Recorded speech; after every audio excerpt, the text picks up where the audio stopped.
And welcome to the QCast. This is season 3, episode 26. And folks, we are here conference tournament weekend, selection weekend.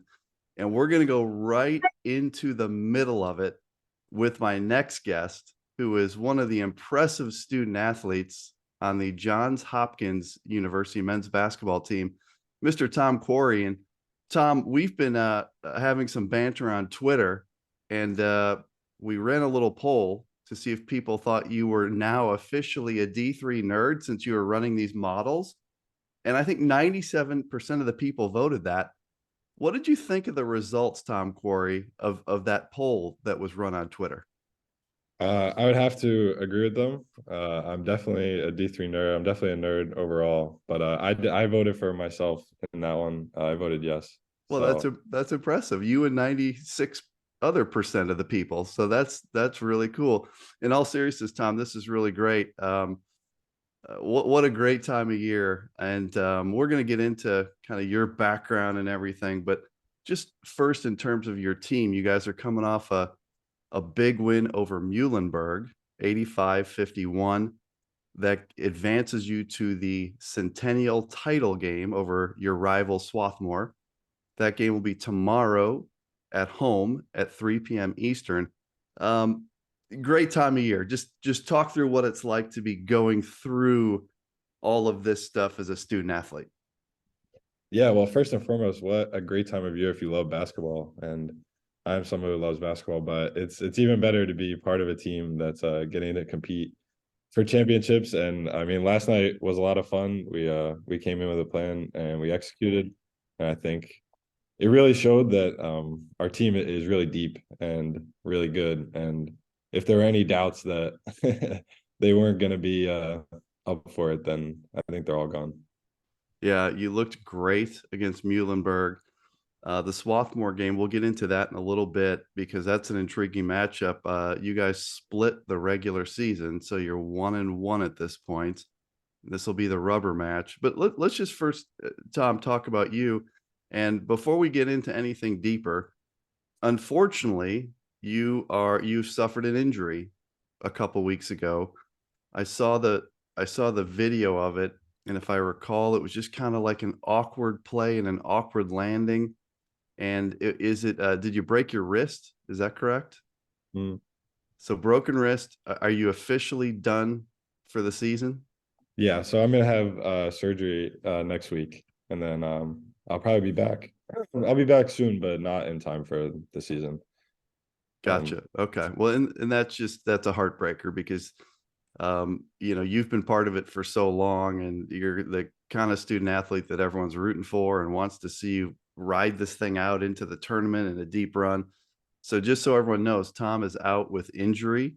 His role, we'll ask what his role has shifted into. I assume it's kind of a player coach kind of role and a supporter and that kind of thing. But Yeah, Tom, exactly. let's get I'm into trying, that. How do trying you to be, how's your role evolved at this point now, and how would you define it? yeah, so I think I'm not exactly a player coach because I let the coaches coach us there. They're excellent coaches, and I don't need to impede on them. But yeah, something like a bench coach, something like a hype guy that's right in the mix with everybody, and somebody that's trying to lead from the front. How hard has it been to not be on the floor? You're used to being out there almost every minute of the game. What's it been like since the injury to be, not out there?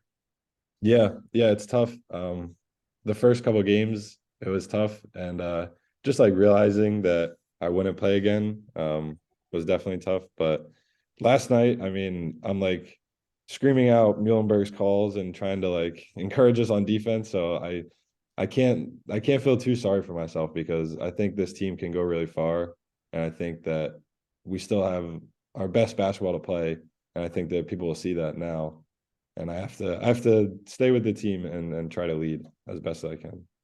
Yeah, and still so much basketball left for your crew, and it's cool that you guys are where you are. Swarthmore tomorrow. Let's talk a little bit about your kind of story. So tell us, where did you grow up and how did you end up at Johns Hopkins? What was that college decision like that led you to a Division III school? Just kind of talk us through all that.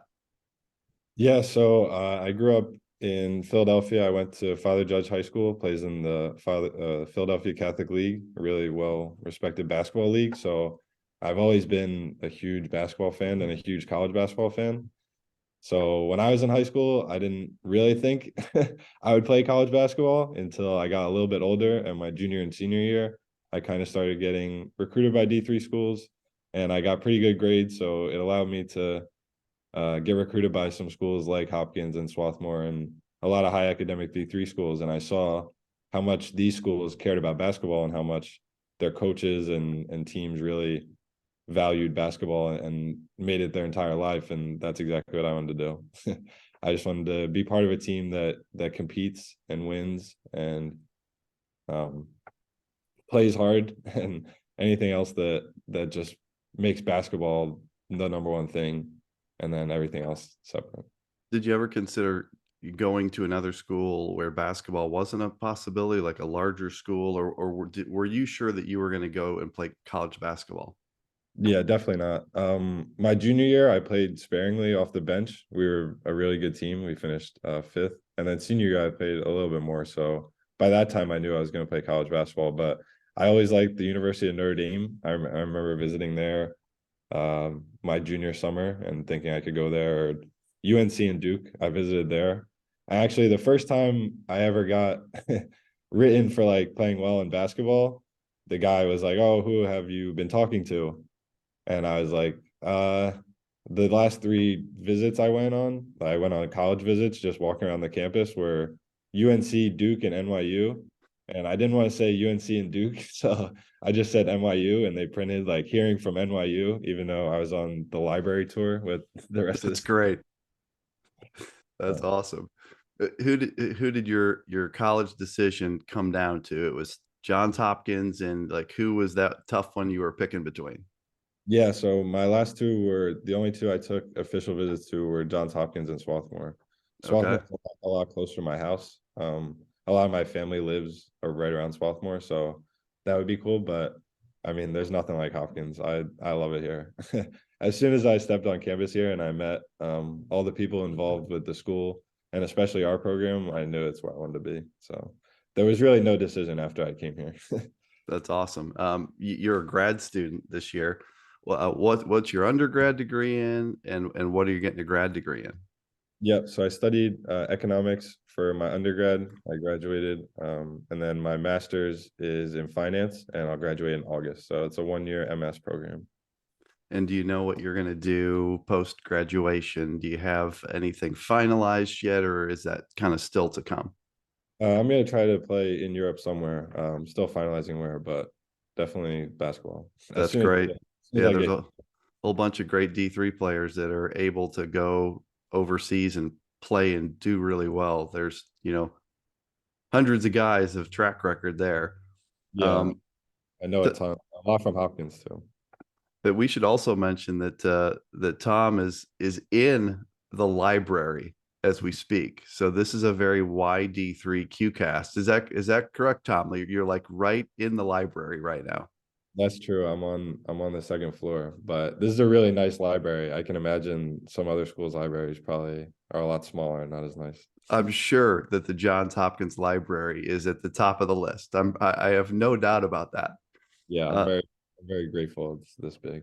Tell me, I wanted to ask you because anyone that's a senior or a grad student or even the juniors, I always like to ask about the whole pandemic thing. Like you saw that thing through, and that could not have been a fun experience being a college student, a student athlete during that period of time. What was it like to go through the pandemic as a student athlete?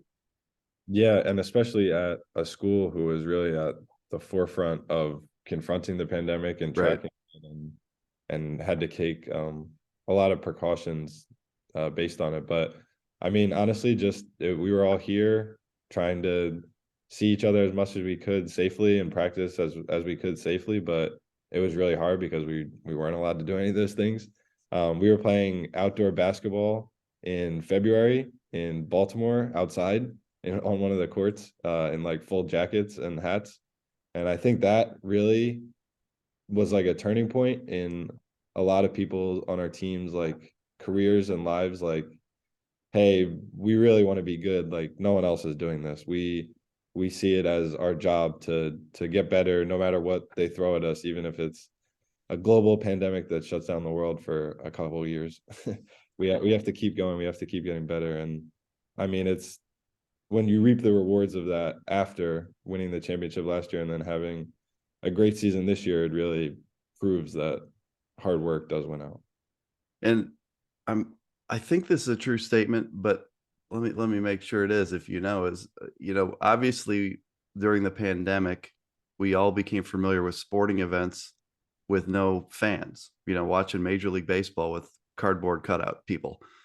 I want to say that tournament weekend, that first weekend that you guys hosted, where Yeshiva was there, etc. Was that the first sporting event in the United States that had no fans because of the pandemic? Is that correct? Yeah, the Yeshiva WPI game was played at one, I think, on Saturday so that they could get back Right. for the Sabbath.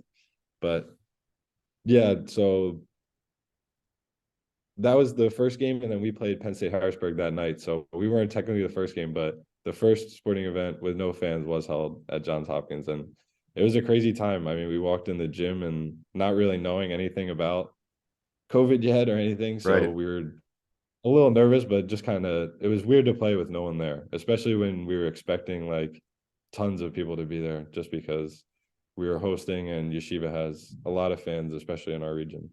Right.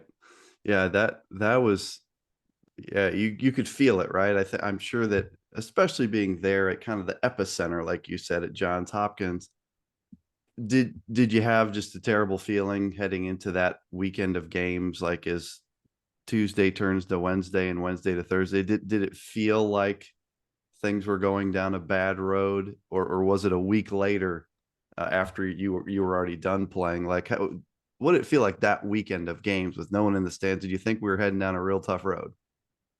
Yeah, I mean, everyone was kind of surprised, I think, how fast the ball kind of got rolling after the Yeshiva WPI game. I mean, the NBA canceled their season, I Right. think 6 days later. So I think I didn't think it would be too bad. And then once all that stuff happened, it was like, oh wow, we were at the beginning of what's going to be a very historic event, and the outcomes of that we have to deal with. Yeah, that's very well said. I just go back to that weekend still, and think about student athletes like yourself, that starting at that moment for the next, look, several years. You know, this is probably the first D3 basketball season that it hasn't felt like there's been a big impact on COVID, but last year there was. Last Yeah. year my alma mater had a bunch of issues with COVID after we came back from the Yeshiva game. Like, we had a bunch of guys that I think returned from New York with COVID and missed a bunch of games. Our head coach was out. So, um, looking back on it, um, are you proud of yourself and your teammates for grinding through this thing, Tom, and kind of getting through those tough years of the pandemic? Oh, definitely. I mean, it shows that our team's willing to put the collective Johns Hopkins basketball ahead of themselves, and that's one of my favorite things about being here. I'm definitely proud of them, and it is tough just because, as you know, hosting is incredibly difficult. A lot of stuff has to break right. You Yeah. have to win a lot of important games in the non-conference. So to host sophomore year and think it's going to be a great environment with everyone there, and then not getting to do it, but still thinking, hey, I'm a sophomore, I still have 2 years. You never know, because the next year we didn't play any games. And then the next year we won enough, but we didn't get to host. And this year I got hurt. So it is tough, but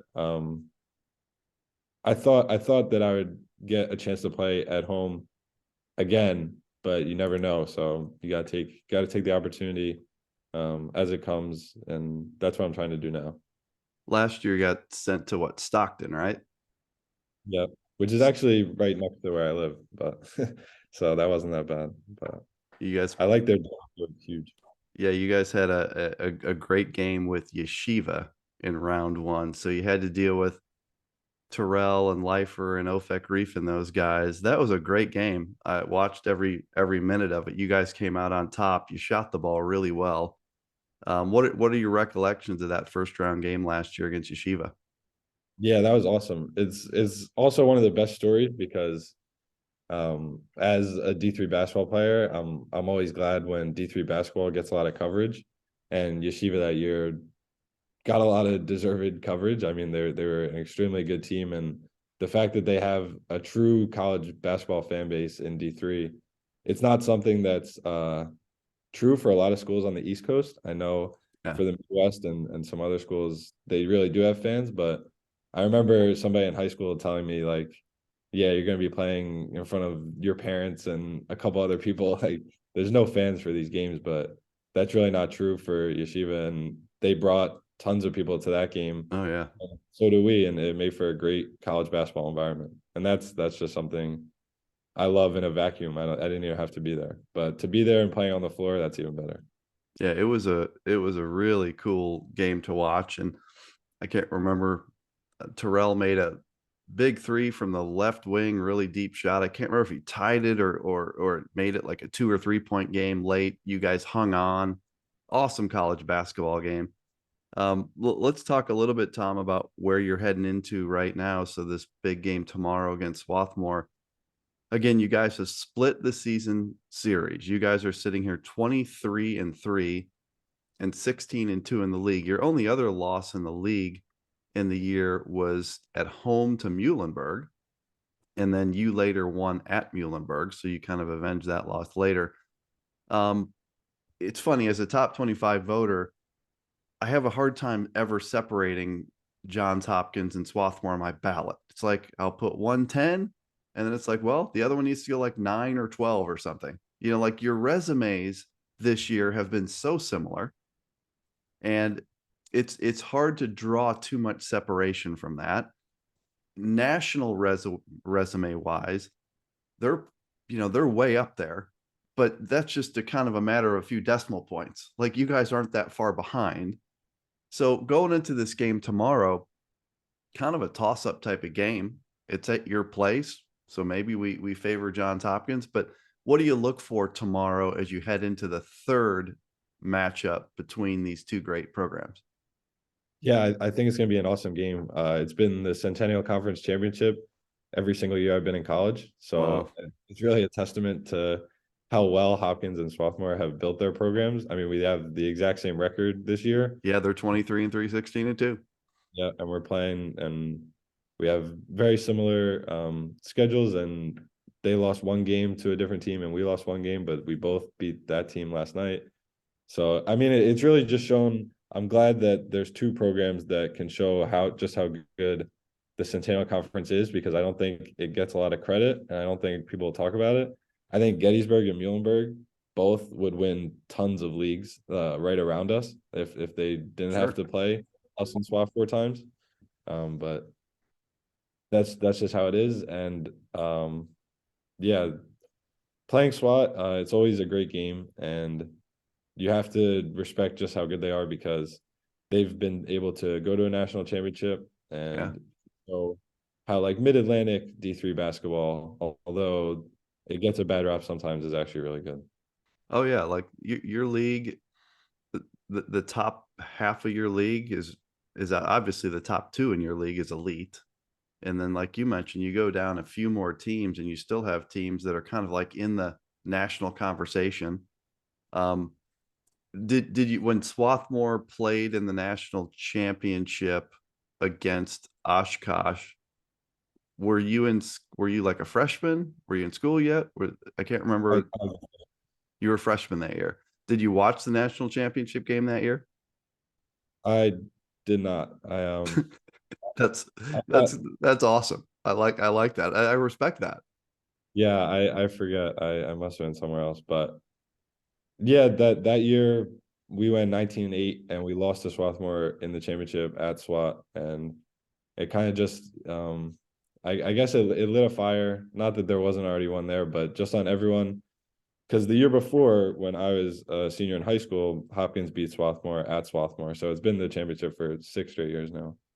But Yeah. uh, So everyone on my team had already won one, but the people, me and my grade and everyone coming up hadn't. So we really wanted to get one, and we were able to sophomore year and then we didn't play junior year and my senior year, which is great. But yeah, we just want to go out and try to play as well as we can, and we'll let the chips fall where they may. And there's a lot on the line with this game, because even though, and something tells me that you're aware of kind of Pool C and all these implications. We're going to get into that, but there's a lot on the line because, like, right now, I have you guys as a host, but it's close. Like, it's not a lock. A win would probably make you a host. Swarthmore is playing for probably a national top 4 seed. If they were to lose, they probably get bumped out of that. I think that's fair to say. The margins are so thin. So, how much are you and your teammates aware of, I don't know, the bigger picture around you? Because look, this isn't Division 1 where you turn on ESPN and there's bracketology. Like in Division 3, there's a bunch of random yahoos like me on Twitter talking about bracketology. Like, how much are you aware of the implications of a win or a loss here, or do you care?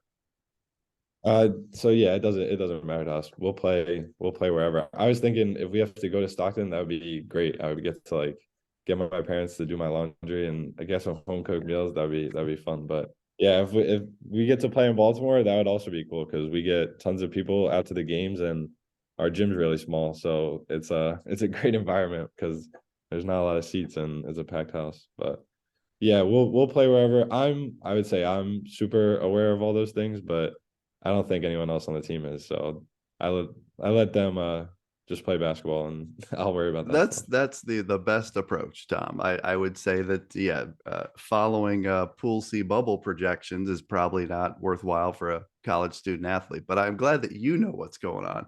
So let's get into that a little bit. Is the reason that we got here today is just some interaction around, like, you started doing, heading at the end of your regular season, you started doing some modeling for how all the seeds could turn out in the Centennial Conference. It was patterned off something someone did in the CCIW with, like, the odds of this seed and that seed. How did you decide to get into that? And was that a fun experiment, or just talk through that a little bit? Yeah, so I was just reading the possible CCIW seeds, and I saw that there was a bunch of different outcomes with different teams making it or teams being locked.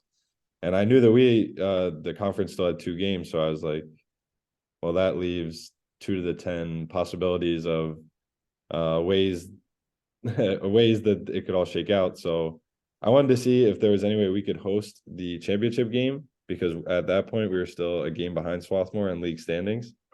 So a lot of stuff I've learned in undergrad and graduate school now has been centered around like coding and Excel. So it really was pretty easy to make, and I got to use skills that I used in college to do something that I thought was cool and that I'm passionate about. So it was a lot easier. Like it didn't feel like work anymore. The time was flying by, and once I finished it, I was glad, and I wanted to show other people to just show that like what the different scenarios would be, and that it's easy to look at, and that I could try to explain it to you, but I'll just let you look at this like pretty graph with all the colors, and that'll be easier.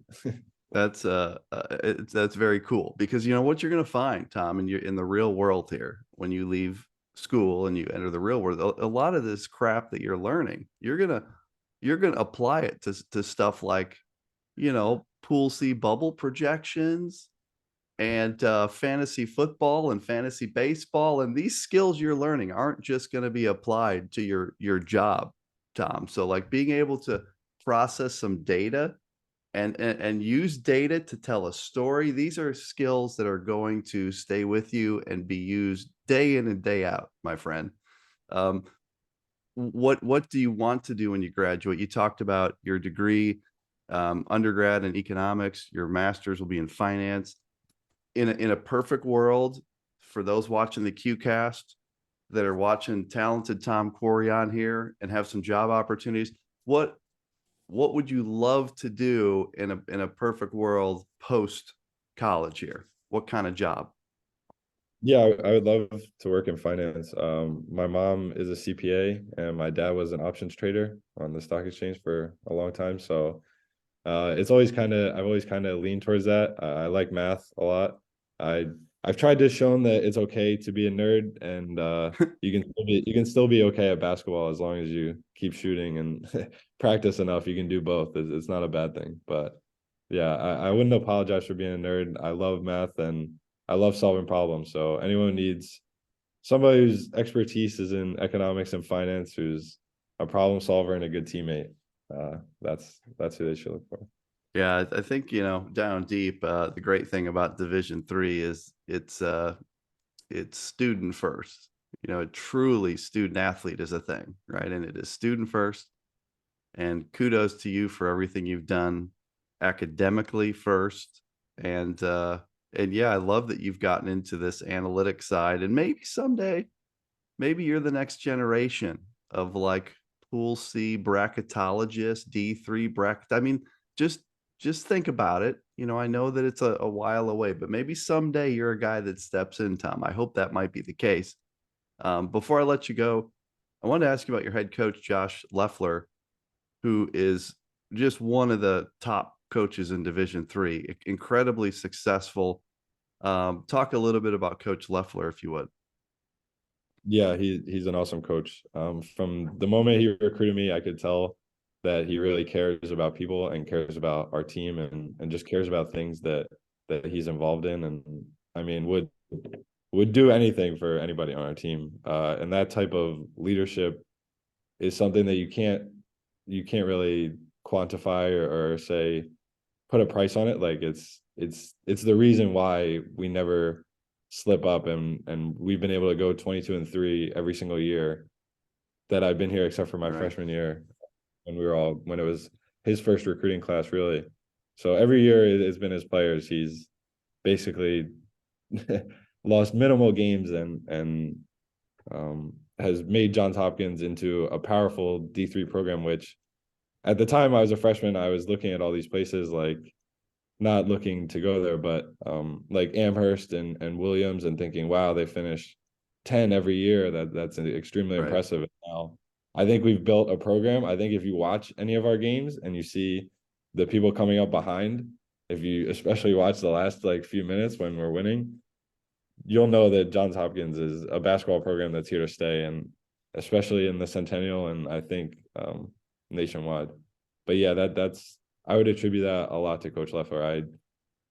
He's he's probably overqualified to be coaching D3 basketball, but the fact that he's here and with us and that he cares so much and puts his entire body into and mind into winning basketball games for Johns Hopkins, I do the same thing, so I find solace in how he goes about his business. Yeah, I mean, you're a program. You're not a team. You've got guys in the freshman class ready to go. You got guys in the sophomore class ready to go. When you guys clear out, there's going to be great guys that step in. You got recruits coming, and you're a great program, and there's no question about that. I And appreciate. Yeah, we were sorry, go Matt, ahead. no, I was just gonna say we were Matt Snyder's debatable team because he thought we were too high, Oh but man, we try not to worry about that. But I mean, it really calls out people who watch us and people who don't when you think just because I got injured that the rest of the team wouldn't come back because we are really deep and we're really good. And anyone who would watch us ever would know that. yeah. You don't need to listen to Matt Snyder. There's a seating list of those guys that come on Hoopsville, and Matt Snyder's kind of like bubble out, you could say. So don't worry if he says anything like that you're dubious or something. It's no big deal. It's all good. Um, Tom, I appreciate this all this time, especially here on like the biggest weekend of the year. So again, for everyone, if you want to see a great D3 basketball game, tune into Johns Hopkins hosting Swarthmore Sunday at 3 p.m. Eastern time. Uh, Tom, why don't you close us out? So you're going to have a lot of your team's family and friends and players tuning into the QCast to watch this. You're going to have D3 fans tuning in. What would you like to leave everyone with here today on the QCast?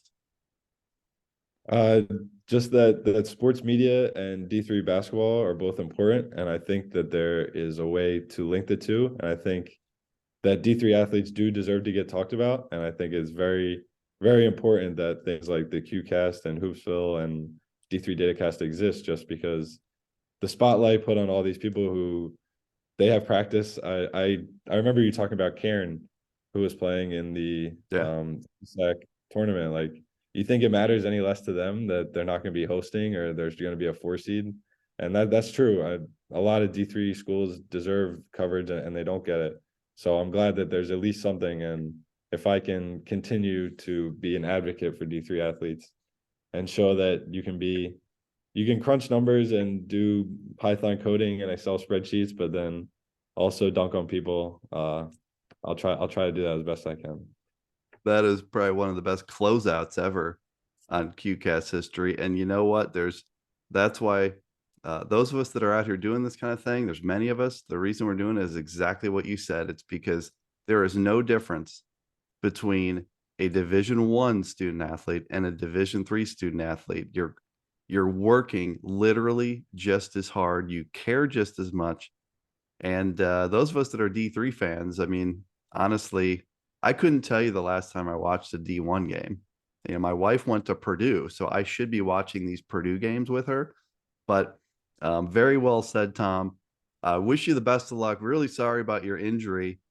And I know you'll be a great leader to your teammates. They need you down the stretch. And in this season of parity, tell you what, I mean, can you win the national championship? 100% you can win the national championship. Could you lose in the first round? Absolutely. You know, like, so have fun, enjoy every moment with your teammates.